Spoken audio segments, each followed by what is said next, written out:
तो बच्चों, इस वीडियो में आपका स्वागत है। मैं 13वां प्रश्न कर रहा हूँ। इसके पहले के प्रश्न मैंने पहले वीडियो में जो है हल किए थे। अब देखो, ये अपने को एक संख्या रेखा दी है और ये अपने को बिंदु क्यू दिया है। ये जो बिंदु -3 और -4 के बीच में है। तो ये पूछा निम्नलिखित में कौन सा भिन्न क्यू और -4 के बीच में है। इसमें से कौन सा बिंदु क्यू और -4, क्यू और -4 के बीच में। तो देखो, एक बार इधर जितने भी ये जो संख्या लिखे -4 से 11/13, -3 से 12/18, -4 से 10/20, -4/9। तो ये ए, सी और डी, ये जो तीनों उत्तर ये -4 के इस तरफ होंगे। ठीक है, क्योंकि -4 से छोटे हैं, है ना। -4 से छोटे क्योंकि माइनस की संख्या है। वैसे तो -4 से बड़े हैं। अगर अपन माइनस चिन्ह को छोड़ दें तो अपन तो कहेंगे -4 से ये संख्या छोटी है, तो -4 से छोटी संख्या इधर आएगी। बची ये संख्या, तो ये जो संख्या है -3 और -4 के बीच में होगी। तो इसलिए ये जो है यहाँ पे ये भी गलत लिखा है, बिंदु क्यू और, है ना। तो ठीक है, तो इसका सही उत्तर ये होगा, बी। अगला प्रश्न देखते हैं अपन। एक स्कूल में कक्षा 9 और कक्षा 10 के विद्यार्थियों का अनुपात 3:2 है। कक्षा 9 के 30% और कक्षा 10 के 10% विद्यार्थी स्कूल विद्यार्थी कमेटी के लिए चुने गए। दोनों कक्षाओं में कुल विद्यार्थियों का कौन सा हिस्सा स्कूल कमेटी के लिए चुना गया। ठीक है ना। कक्षा 9 में से कक्षा 10 में कुछ विद्यार्थी चुने गए, उनसे हमने एक समिति बनाई। ठीक है, निश्चित रूप से उस समिति में दोनों क्लास के सभी छात्र तो होंगे नहीं, कुछ छात्र होंगे। तो ये जो भी कुछ छात्र हैं वो कुल छात्रों का कितना है, ये हमको इसमें बताना है।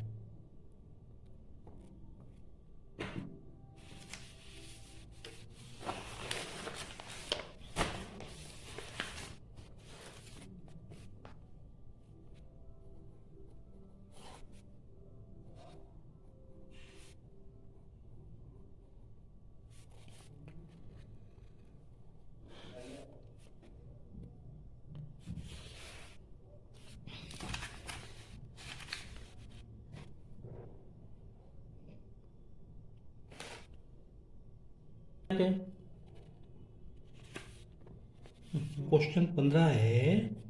यहाँ पे इसको ये क्या मिला है, पी पे घात 5 मिल रहा है। और बी में क्या मिल रहा है, पी पे घात, ये गुणा है। तो घात इसमें से ये जोड़ेंगे तो क्या आएगा, ये माइनस के होने से ये 4 आएगा। तो यहाँ पे क्या आएगा, ये भाग है तो घात घट जाएगी। घटाएंगे तो प्लस का हो जाएगा, तो पी पे घात 6 आएगा। और यहाँ पे भाग है तो घात घट जाएगी, तो पी पे घात 3 आएगा।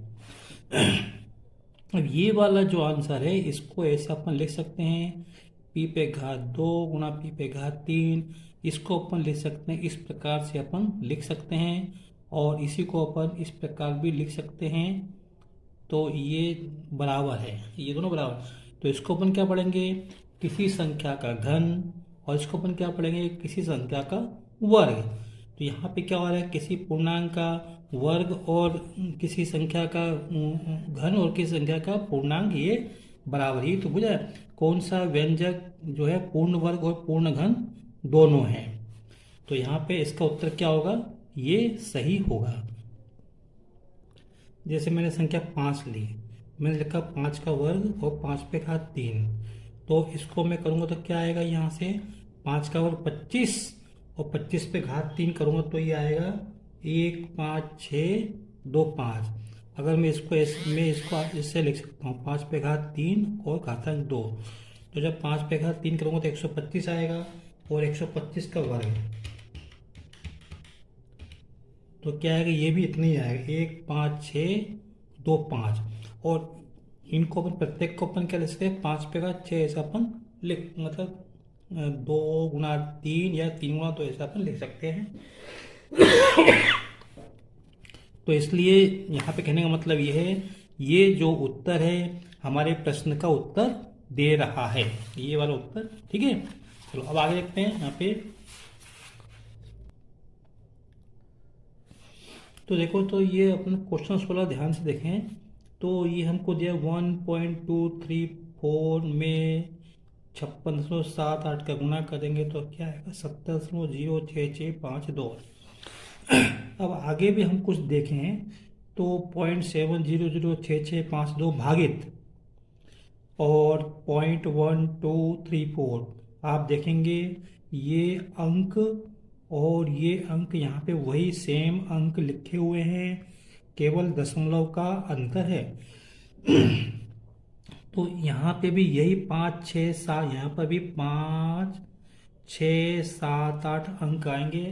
अब हमको ये देखना है कि दशमलव कहाँ लगाना है। अभी दशमलव यहाँ पर है, तो अब मैं आपको इसको हल करके बता रहा हूँ।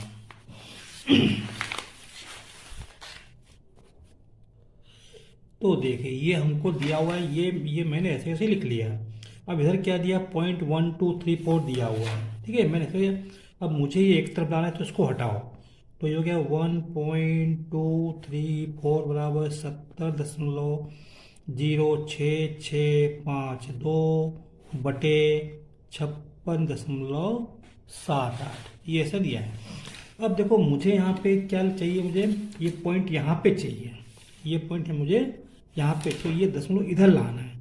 तो कैसे आएगा, मुझे 10 का भाग देना पड़ेगा। तो 10 का भाग मैं इधर भी दूंगा, इधर भी दूंगा, तो मैं 10 का भाग मैं इधर भी दे देता हूँ और इसमें भी दे देता हूँ 10 का भाग। जब भाग दूंगा तो ये दशमलव इधर से इधर आ जाएगा, तो 1 2 3 4, और ये हो जाएगा दशमलव यहाँ से उठ के यहाँ पे आ जाएगा, 7.0066652 बटे 56.78। अब देखिए ये तो हमको मिल गया, ये तो हमको मिल गया है, लेकिन यहाँ पे क्या चाहिए हमको, 0.70। अभी हमारा दशमलव का यहाँ पर है, देखो ये रहा, अभी हमारा दशमलव यहाँ पे है, तो ये दशमलव को इधर चाहिए, मतलब इधर किसका आना है। तो उसके लिए फिर हमको 10 का भाग देना पड़ेगा। 10 का भाग हम इसमें देंगे और 10 का भाग हम इसमें देंगे। तो जैसे हम भाग देंगे तो दशमलव इधर आ जाएगा, यहाँ पे 0.7006652 बटे, ये भाग देंगे तो दशमलव यहाँ पे आ जाएगा 5.678 बराबर 0.1234। अब ये इसके बराबर है, ये जो लिखा है वो ये चीज़ यहाँ पे आएगी यहाँ पे।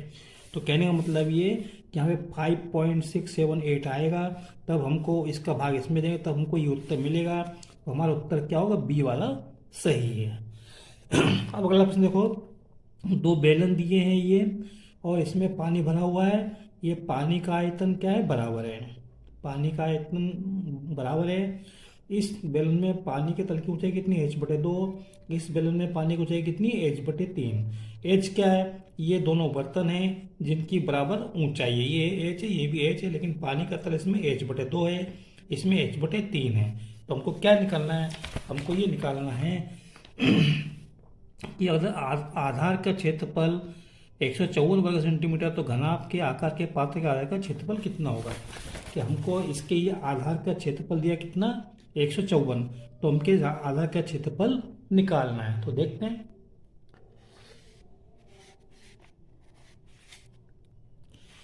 तो ये प्रश्न 17वां प्रश्न है। ये हमको बेलन दिया, ये घनाभ दिया है, इसकी ऊंचाई h है, इसकी भी ऊंचाई h है, दोनों समान की ऊंचाई समान है। इसमें पानी भरा हुआ है, दोनों के पानी का आयतन समान है। इसमें पानी की ऊंचाई h/2 है, इसमें पानी की ऊंचाई कितनी है, h/3 है।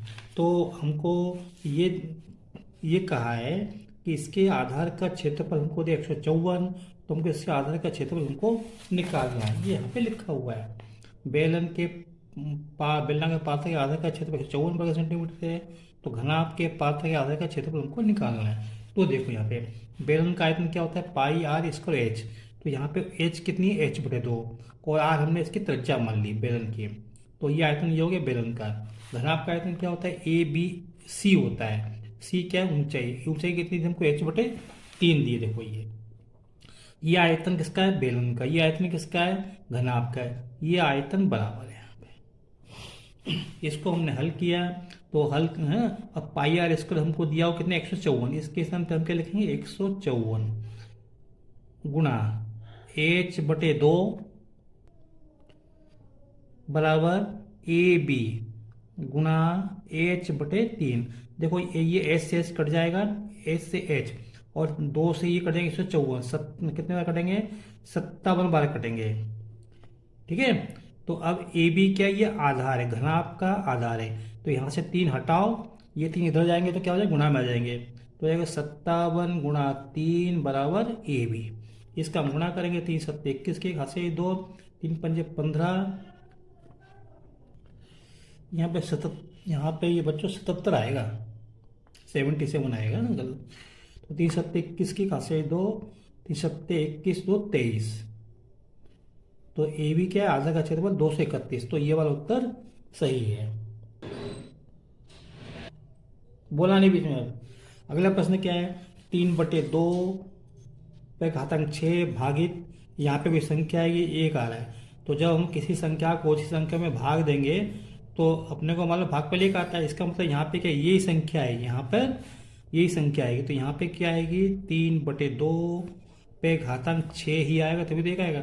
लेकिन हमको उत्तर में ये 3/2 पे घातांक 6 तुमको कहीं दिया नहीं है कि नहीं। तो इसमें देखो, लेकिन हमको ये दिखा है 3/2, यहाँ पे 2/3, यहाँ पे ये इस तरह से दिया है, तो कैसे होगा यहाँ पे। तो देखो 3/2, अगर इसको हम हल करेंगे तो कितना है, 8 आएगा। तो यहाँ पे 6 है, तो ये तो हो ही नहीं सकता। फिर उसके बाद देखें 2 पे घात 3 दिया है यहाँ पे, तो 2 पे घात 3 पे घात 8 आएगा। यहाँ पे चाहिए 3/2, यहाँ पे 2/3 आया, तो ये भी नहीं हो सकता यहाँ पे। अब इसको देखें हम, 4/9 पे घातांक -3, इसको ऐसा हम लिख सकते हैं, 4/9 को 2/3 का वर्ग पर घातांक -3, ऐसा हम लिख सकते हैं। तो जब हम लिखें तो क्या हो जाएगा, ये 2/3 पे घातांक क्या हो जाएगा, -6, इसका ऐसे गुना हो जाएगा। लेकिन ये माइनस का है, तो अगर इसको हम ऊपर नीचे करेंगे तो घातांक जो है प्लस की हो जाएगी। तो ये हो गया 3/2 पे घातांक 6। बस, तो हमको इसका उत्तर इससे मिल गया। अब हमको आगे जाना ही नहीं है, तो ये तो होगा ही नहीं, किसी हालत में नहीं होगा। तो हमारा उत्तर क्या हो गया, सी, क्योंकि इससे हमको ये चीज़ मिल गई, ये मिल गया देखो। तो ये हमारा उत्तर सी सही है। अब अगला प्रश्न देखते हैं। ये हमको एक आयत चित्र दिया हुआ है, इस एक्स अक्ष पे दिया है हमको जॉगिंग में व्यतीत व्यायाम का समय, यहाँ पे दिया समय और यहाँ पे दिया लोगों की संख्या। तो ये हमको क्या शो कर रहा है, ये आयत क्यों चाहिए हमको, ये बता रही है कि 0 से 20% समय करने वाले कितने लोग हैं, समय व्यतीत करने वाले कितने लोग हैं, 5 लोग। 20 से लेकर 40% तक समय व्यतीत करने वाले कितने लोग हैं, 5 लोग। अब बताओ, 5 लोग ये हो गए, 5 लोग ये हो गए, तो 0 से 40% समय व्यतीत करने वाले कितने लोग हैं, 5 और 5 10 लोग हैं। फिर 40 से 60% तक समय व्यतीत करने वाले कितने लोग हैं, 10 लोग हैं। तो बताओ 0 से 60% तक समय व्यतीत करने वाले कितने लोग हैं, 5 ये 5 ये 5 10 ये, तो 20 लोग हुए। ठीक है। तो अब देखते हैं हेल्थ क्लब में कितने प्रतिशत लोग अपने व्यायाम समय का 60% से कम समय जॉगिंग में व्यतीत करते हैं। कितने लोग 60% से कम, तो 60% से कम ये सभी जो है 60% से कम समय है। और इससे संबंधित जो लोगों की संख्या वही रही, 5 5 10 10 20। तो ये जो 20 लोग जो है 60% से कम समय व्यतीत करते हैं। लेकिन यहाँ पर जो लोगों की संख्या दी है, कितने प्रतिशत लोग, यहाँ पे जो संख्या दी है वो हमको प्रतिशत में दी है। तो ऐसा नहीं कि हम इसको 20 से इसको लगा दें, नहीं। अब हमको प्रतिशत, ये तो संख्या हमको मालूम पड़ेगी कि 60% से कम समय व्यतीत करने वाले कितने लोग, 20 लोग। तो प्रतिशत में कितने, कुल लोग कितने, 50। कैसे, देखो ये 10 हो गए, ये 20 हो गए, और ये कितने हो गए, 10, ये ठीक है। 5 और 10, 10 20 और 20 40 50। तो यहाँ पे क्या आ गया, देखो 50 में से 20 लोग 60% से कम समय व्यतीत करते हैं। तो 100 में से कितने होंगे, 50 में से 20, तो 100 में से कितने होंगे, 40 लोग हैं। और 100 में से 40 का मतलब, 100 में से 40 का मतलब है 40%। तो इसलिए इसका सही उत्तर क्या होगा, ये वाला होगा 40%। इसका उत्तर कितने प्रतिशत लोग, तो 40% लोग जो है 60% से कम समय जॉगिंग में व्यतीत करते हैं।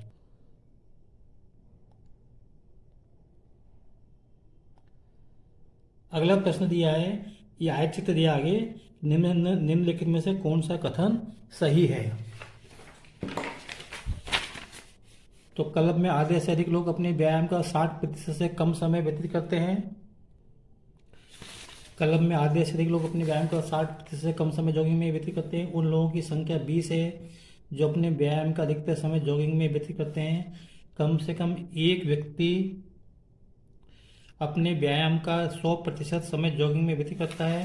तो 5 लोग अपने व्यायाम का 40% समय जॉगिंग में व्यतीत करते हैं। तो देखते हैं हम क्या मुझे कौन सा कथन सही है। तो क्या लिखा था 20 से 40%। देखो यहाँ पे 20 से लेकर 40% समय व्यतीत करने वाले कितने लोग, 5 लोग। तो ये वाला कथन सही है, बाकी सब कथन क्या असत्य हैं। तो ये वाला कथन सही है, 5 लोग अपने व्यायाम का 20% से 40% समय जॉगिंग में व्यतीत करते हैं। बच्चों इस वीडियो में इतना ही, क्योंकि वीडियो लंबा हो रहा है। बाकी के प्रश्न हम अगले वीडियो में करेंगे। Thank you. अगर आपको मेरा वीडियो पसंद आया हो तो इसे लाइक करें, शेयर करें, सब्सक्राइब करें। Thank you.